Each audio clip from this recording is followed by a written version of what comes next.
Salut et bienvenue dans cette vidéo consacrée à comprendre et à utiliser la surcharge des constructeurs. D'abord, passons à la surcharge des fonctions, parce que déjà un constructeur est une fonction. Donc la surcharge des fonctions est un procédé qui permet de définir plusieurs fonctions qui portent le même nom.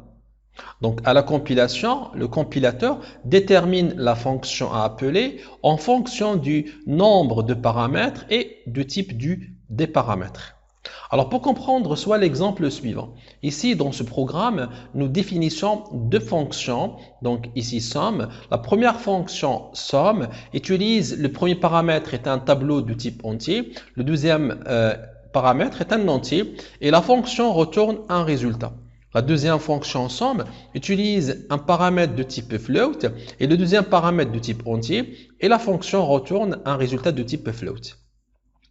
Alors dans la fonction main, nous déclarons un tableau de 5 entiers et on l'initialise avec 5 valeurs. Nous faisons aussi une déclaration B d'un tableau de type float de 4 floats et nous l'initialisons par 4 valeurs. Alors ici, nous faisons appel à la fonction somme et en transmettant le tableau A entier et le nombre de valeurs qui va être traité dans ce tableau-là, qui sont 5.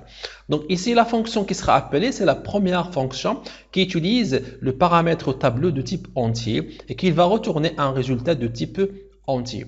Le deuxième appel de la fonction somme ici, en transmettant l'argument B, c'est un tableau de type float, ce qui veut dire que le compilateur va appeler la fonction somme qui utilise un tableau de type float. Donc voici un exemple de la surcharge des fonctions. C'est le même cas pour la surcharge des constructeurs. D'abord, faisons un rappel ce que c'est un constructeur. Donc un constructeur est une fonction spéciale de la classe qui porte le nom de sa classe. Ce constructeur s'exécute automatiquement lors de l'appel, de la création d'un objet ou bien de l'instance de la classe. Alors en C++, le C++ permet la surcharge des constructeurs. Donc, voici un exemple de surcharge de constructeurs. Donc, nous avons la classe temps et nous déclarons les trois variables heure, minute et seconde. Donc, et on les déclare comme privées. Nous créons aussi nos constructeurs. Comme vous remarquez, il y a 4 constructeurs et la fonction affichés. Alors pour les constructeurs, ils sont déclarés ainsi que la fonction affichée sont déclarés publics. Donc ici, nous créons 4 constructeurs. Le premier utilise 3 paramètres, le deuxième constructeur utilise 2 paramètres, le troisième un seul paramètre, alors que le quatrième n'utilise aucun paramètre. Et là, on parle de la surcharge. Donc je fais un rappel, la surcharge, c'est quoi? C'est le fait de définir donc plusieurs fonctions qui portent le même nom.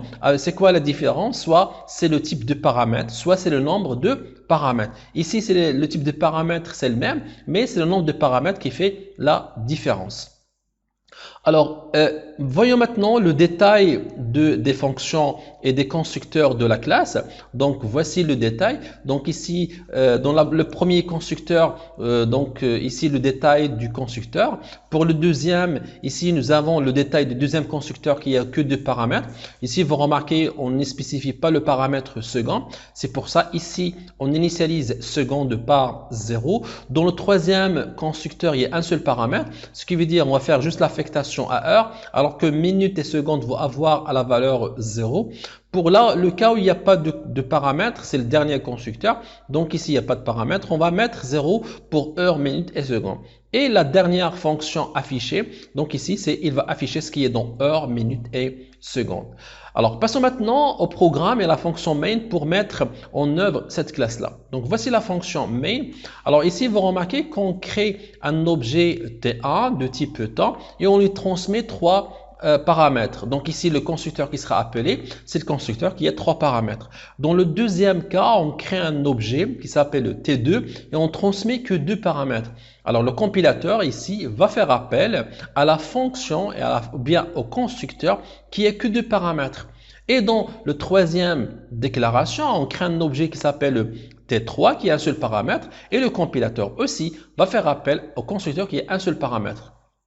Dans le cas de création de l'objet T4, donc ici, le constructeur qui sera appelé, c'est le constructeur qui n'a pas de paramètres. Et ensuite, qu'est-ce qu'on fait? On fait appel à l'affichage de T1, l'affichage de T2, l'affichage de T3 et T4.